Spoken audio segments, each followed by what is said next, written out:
नमस्कार, आप देख रहे हैं डिस्कवरी ऑफ महाराष्ट्र। हमारे चैनल को लाइक और सब्सक्राइब जरूर करें। अब आपको हर रेलवे स्टेशन पर कुछ अलग दिखाई देगा। जी हाँ, भारत के तमाम रेलवे स्टेशनों के अब सूरत बदली जाए। प्रधानमंत्री नरेंद्र मोदी 22 मई को राजस्थान के बीकानेर से सुबह 11:30 बजे पूर्वोत्तर रेलवे के 12 भारतीय रेलवे के 103 अमृत भारत स्टेशनों का वर्चुअल उद्घाटन हुआ। प्रधानमंत्री नरेंद्र मोदी के हाथों अमृत भारत स्टेशन योजना और अन्य परियोजनाओं के तहत पुनर्विकसित रेलवे स्टेशनों के उद्घाटन के लिए मुंबई के परेल स्टेशन पर सीएम देवेंद्र फडणवीस और राज्यपाल सीवी राधाकृष्णन ने ऑनलाइन भाग लिया। अमृत भारत स्टेशनों पर सांस्कृतिक और ऐतिहासिक विरासत झलक रही है। इनमें अब वो तमाम सुविधाएं दी जा रही हैं जो अब तक सिर्फ विदेशों में देखी जाती थी। स्टेशनों के खूबसूरत बनाने का काम किया जा रहा है।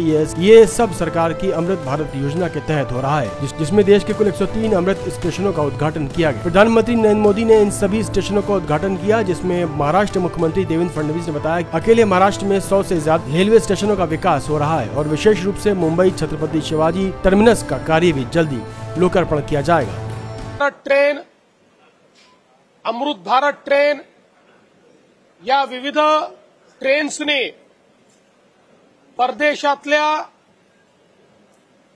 ट्रेन्सची अनुभूती सामान्य भारतीयांना दिली आणि भारतातही अतिशय स्वच्छ आणि वेगवान ट्रेन चालू शकते हे मोदीजींनी दाखवून दिलं। 34,000 किलोमीटरच्या नवीन लाईन्स या मोदीजींनी या 11 वर्षात टाकल्या, ज्या जर्मनी या देशाच्या एकूण नेटवर्कपेक्षा जास्त एवढ्या लाईन्स केवळ 11 वर्षामध्ये भारतामध्ये मोदीजींनी टाकलेल्या आहेत। याचाच एक भाग म्हणून एकाच वेळी देशातले 1000 रेल्वे स्टेशन पुनर्विकसित करून रेल्वे स्टेशनवर आधुनिक सोयी देणं आणि मोठे रेल्वे स्टेशन एअरपोर्ट सारखे सुंदर आणि सुसज्जित बनवणं, अशा प्रकारचा एक कार्यक्रम हातात घेण्यात आला होता। या अंतर्गत महाराष्ट्रातलेही 100 पेक्षा जास्त स्टेशन्स पुनर्विकसित होत आहेत।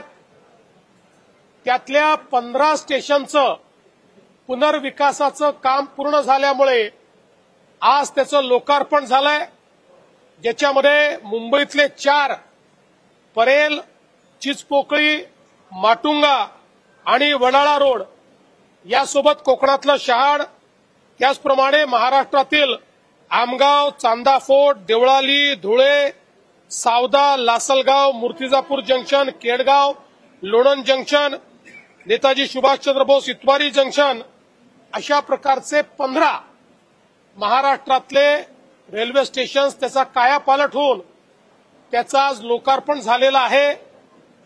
आपल्याला कल्पना आहे, पुणे स्टेशन असो, नागपूर स्टेशन असो की छत्रपती शिवाजी महाराज टर्मिनस, जे मुंबईचं सगळ्यात महत्वाचं स्टेशन आहे, त्याचाही कायापालट चाललेला आहे।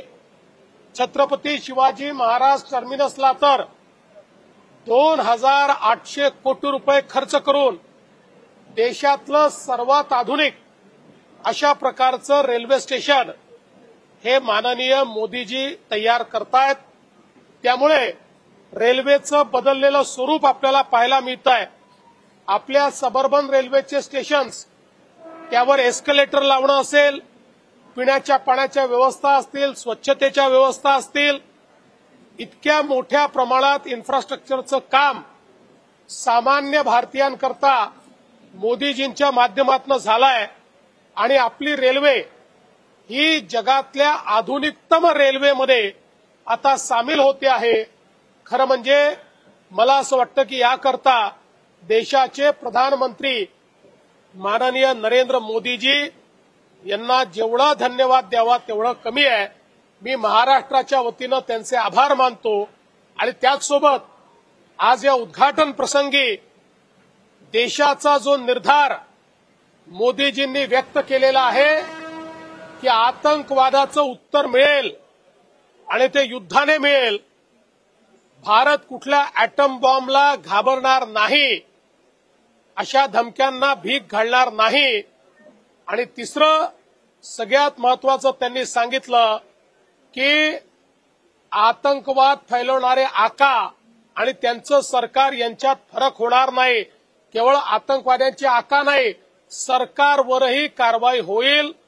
भारताचा निर्धार आणि नवभारताचा निर्धार हा मोदीजींनी आज आपल्या पुढे मांडलेला आहे। देखते रहिए डिस्कवरी ऑफ महाराष्ट्र न्यूज से राशि की रिपोर्ट।